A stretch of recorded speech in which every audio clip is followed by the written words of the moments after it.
भनिन्छ एउटा कुवाको भ्यागुतालाई संसारको सबैभन्दा ठुलो कुरो भनेको त्यो कुवा हो, किनकि उसले समुद्र देखेको हुँदैन। सबैजना नमस्कार, म अशोक। आज पनि नयाँ कथा लिएर हजुरहरू सामु आएको छु। आजको कथा चाहिँ कम्फर्ट जोन, अर्थात् हाम्रो जीवनमा यस्तो एउटा ठाउँ हुन्छ जुन ठाउँबाट हामीले काम गर्दा चाहिँ आफ्नो लाइफमा एकदम सहज मान्छौँ। त्यो क्षेत्रबाट बाहिर निस्केर जब हामीले काम गर्न सुरु गर्छौँ, हाम्रो जीवनमा आउने परिवर्तनको बारेको कथा रहनेछ। कथा सुरु हुन्छ यसरी। एक साँझ बुद्ध र उनको चेला उपदेश दिने क्रममा उनीहरू जङ्गल छेउको एउटा घरमा पुगेछन्। अनि उनीहरूले चाहिँ बाहिरबाट बोलाएका छन्, घरमा को हुनुहुन्छ भन्दै। अनि त्यसपछि चाहिँ भित्रबाट किसान चाहिँ आएछ। अनि बुद्धले भन्नुभएछ, हामी चाहिँ बटुवाहरू हो, अर्को गाउँ जानुपर्ने थियो, तर यो साँझ पर्यो, जङ्गलको बाटो रहेछ, त्यही भएर हामीहरूलाई चाहिँ अर्को गाउँ पुग्नलाई समय लाग्ने भयो, त्यही भएर आजलाई तपाईँकोमा बास दिनु भनेछन्। अनि किसानले पनि हुन्छ, साँझको आउने पाहुना भगवानको रूप हुन्छन्, त्यही भएर चाहिँ तपाईँहरू आज मेरोमै बास बस्नु, जे छ जस्तो छ तपाईँ हामीले चाहिँ बाँडेर खाउँला भनेछ। अनि सानो किसानले यति भनिसकेपछि बुद्ध र चेला चाहिँ त्यही रात चाहिँ त्यही बास बस्ने चाहिँ निधो गरेर उनीहरू भित्र पसेछन्। अनि साँझ खाना खाने समयमा बुद्धले चाहिँ किसानलाई सोधेछन्, तपाईँहरूले चाहिँ यो जङ्गलमा बस्नुभएको छ, कसरी आफ्नो जीवनयापन गर्नुभएको छ भनेर चाहिँ बुद्धले सोधेछन्। अनि किसानले चाहिँ भनेछ, मसँग एउटा गाई छ, मैले यही गाईबाट दुध दुहेर यही बेचेर चाहिँ मैले आफ्नो जीवनयापन गरेको छु भनेछन्। कुराकानी भइसकेपछि उनीहरू सुत्न गएछन्। अनि मध्यरातमा चाहिँ के भएछ भन्दा बुद्धले चाहिँ आफ्नो चेलालाई उठाएछन् र भनेछन्, तिमीले गएर त्यो गाई खोलिदिऊ, अनि यो गाई चाहिँ हामीसँग लिएर जाऊँ भनेछन्। अनि यो सुनेर चेला अचम्मै पर्यो होइन। किसानसँग चाहिँ जम्मा एउटा गाई छ, त्यही गाईले चाहिँ उसले आफ्नो जीवनयापन गरिरहेको छ।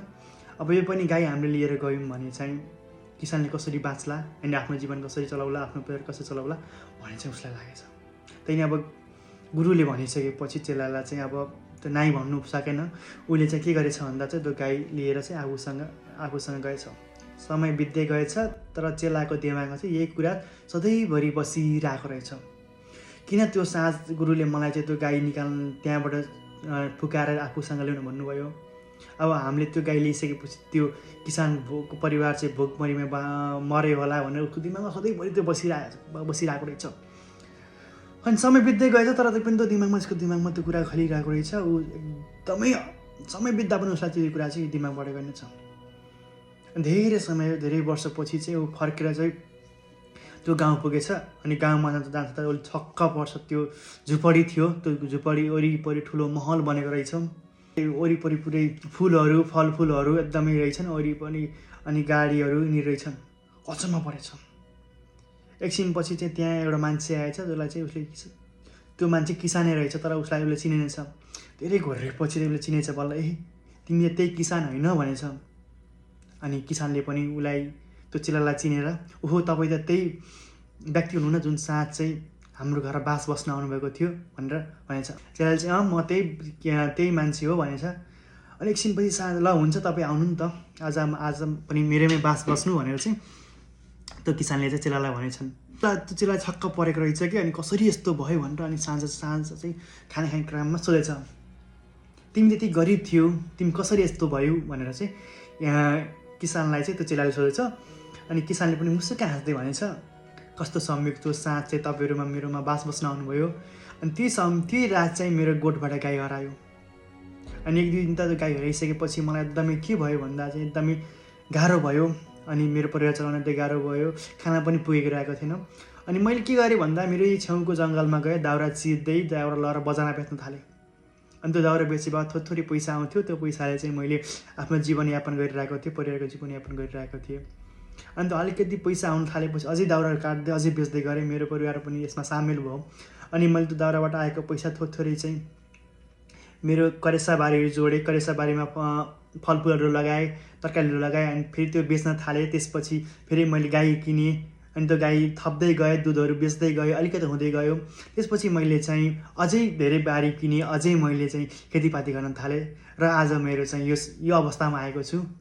त्यो दिन मेरो गाई नहराइदिएको भए, त्यो गाई गोठबाट गाई नगएको भए सायद म आज यो ठाउँमा आउँथेन भनेर चाहिँ किसानले चाहिँ त्यो चेलालाई भनेछ। अनि यति सुनेपछि चेलालाई बल्ल त्यसले चाहिँ कुरा बुझेछन्, चेलाले चाहिँ कुरा बुझेछन्। ओहो त्यो रात चाहिँ मलाई किन गुरुले चाहिँ त्यो गाई फुकाएर लानु भन्नुभएको छ भनेर उसले यति कुरा भनेपछि उसले बुझेछ। कथा यहीँ सकिन्छ। यस कथाबाट हामीलाई के सन्देश मिल्छ भन्दा चाहिँ हामी चाहिँ हाम्रो कम्फर्ट जोनबाट बाहिर निक्लिनुपर्छ। सजिलो क्षेत्रबाट, आफ्नो सजिलो ठाउँबाट बाहिर निक्लिनुपर्छ।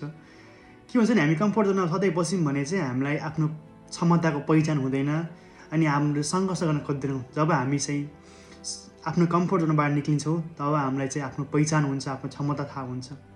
यदि यो कथामा पनि त्यो किसानको गाई नहराएको भए उसले चाहिँ त्यति धेरै मिहिनेत गर्थेन होला, ततै ऊ त्यही गाईको दुध बेचेरै आफ्नो जीवनयापन गर्थ्यो होला हो।